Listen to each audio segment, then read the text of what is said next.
Hello, Magic Maker! So today we're going to be talking about your tarot growth symbol, and that's a really super useful tool, especially for understanding the situations and the challenges that your current year is bringing you. Sometimes you have the year when you're like, what the hell is going on? I can't wait when this year is over. Or you might have a really great year. So the growth symbol will really show you why this might be happening and what you can take from it.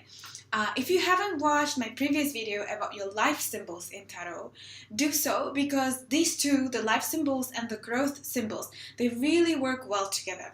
So let's dive into it. I can't wait to tell you more.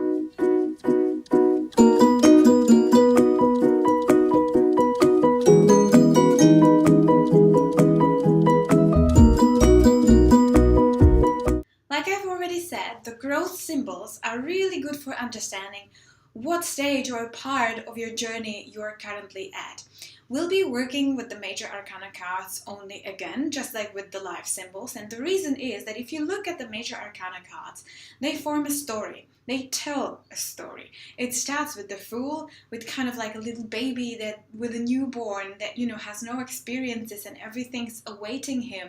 And it ends with the World, which you also could understand as death or, aligning with the universe itself. And obviously, in between the Fool and the World, you've got another 20 cards which represent different steps on your life journey.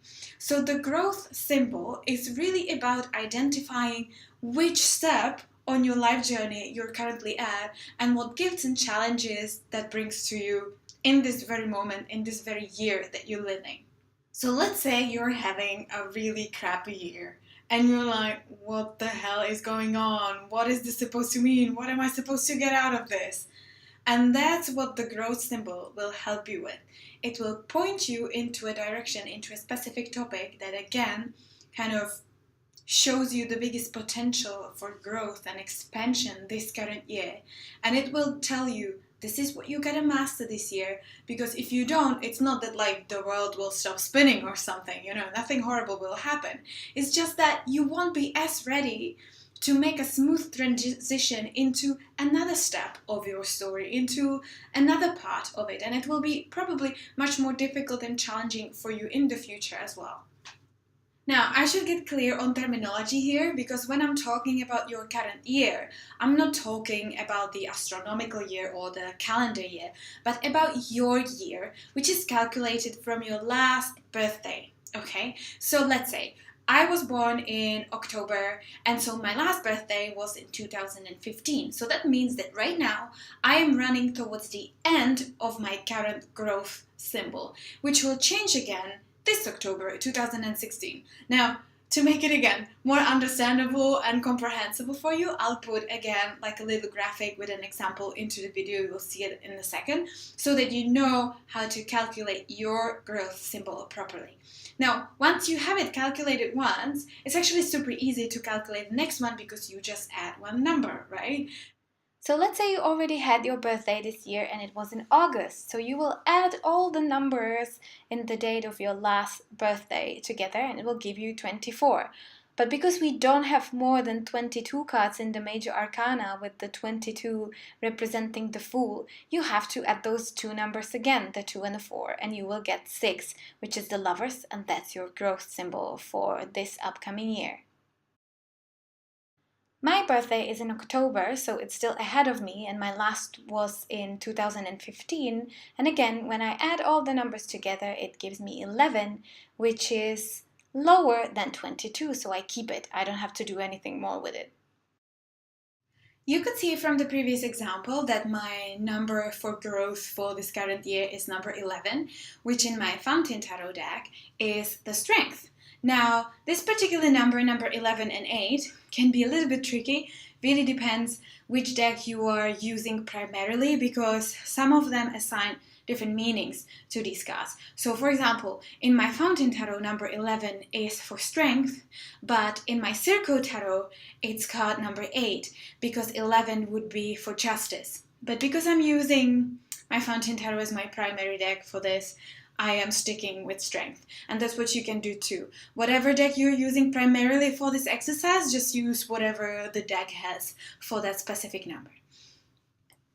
In terms of interpretation, your growth symbol, I again find it really helpful to compare the same card from a different deck, because it will give you a better idea of what it's actually about, especially if you have a hard time with the one from your primary deck and you don't understand it. Now, for me, the strength as my growth symbol for this current year is telling me that it's going to be all about finding my inner strength, about really defining and holding strongly my boundaries, but also about really defining what strength actually means for me. Because oftentimes we approach strength as something really physical, something forceful, something that demonstrates power, right? But in my experience, especially this year, because this card can point a lot into some kind of internal conflict and like taming your inner beast and your ego as well. And my personal experience is that the more you fight with this, the more aggressive it gets, because it's trying to protect itself. It's just like with your head, with the mind. So what I need to do this year instead is to learn how to communicate with my fears and with my inner beasts instead, and how to love them and to make sure that they feel safe and secure, so they don't have the urge to kind of jump out on me and start yelling and bite. Because we learn through contrast in this universe, unfortunately, this is going to point you and show you as well which areas are not working in your life and why that might be happening. So, for example, for me, this whole year, it was very likely, and actually it did happen, that I would find myself in situations where I feel powerless, like there's nothing I can do, that I don't have any control over it, and I'm not actually strong at all. I feel like I'm weak. So basically, the question you want to ask yourself, if you feel like you're experiencing the very opposite of what the growth symbol is telling you that you should be experiencing, is how can I find this? How can I find strength or love or whatever, creativity, whatever symbol you have in this situation anyways? What is it trying to teach me about this thing, despite feeling like it's the complete opposite? What you can also do is look retrospectively on your growth symbols for the previous year or even for ages ago, and try to put stuff that happened at the time into context together with the card. That's also really helpful, sometimes enlightens you a lot, and what it does is that you can become aware and conscious even retrospectively, which again makes you expand, makes you grow. So again, there are really no limits how you can use this, what you can get out of it. You just have to give it a go. And like I said in the very beginning of the video, the best results you can get is if you use it in combination with your life card as well, because again, that will put everything much more into context. You will get the bigger picture from the life card symbol, and then you get a smaller picture from the growth symbol that keeps changing every single year. So I hope again that you've learned something new and that you will give this a go. Let me know what your growth symbol is for this current year. And if you're having any difficulties or hard time with interpreting it, I'll be happy to help. And I hope to see you next time. Bye!